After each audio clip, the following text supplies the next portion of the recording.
Стига мялка, тихо. Чакай малко. За къде се забързал така? Какво държиш? Какво е това? Това е котенце, мамо. Може ли да го задържим вкъщи? Котка! Откъде на къде? С Гери играехме долу пред блока и го намерихме.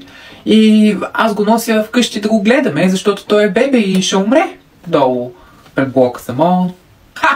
И защо Гери не си го занесе вкъщи? Ти трябва да го носиш. Защото Гери ще изхвърнат барабар с котката, нали? Аз понеже съм добра, да му бъра жалостите тука. Нямата никакъв да се обадиш. Може ли, не може ли?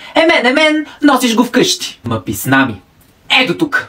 Аз след вас не мога да насмогна да изчистя сега след това чудо. Пък котка как мирише да не ти разправям. И всичките дивани ще разринчи. Въобще не знам какво си мислиш. Не знам какво ти е в главата. Може ли да го задържим поне долу в гаража, докато порасне малко? И след това ще го пуснем. В гаража ще го държим. Глупости! Ето ти стотинки.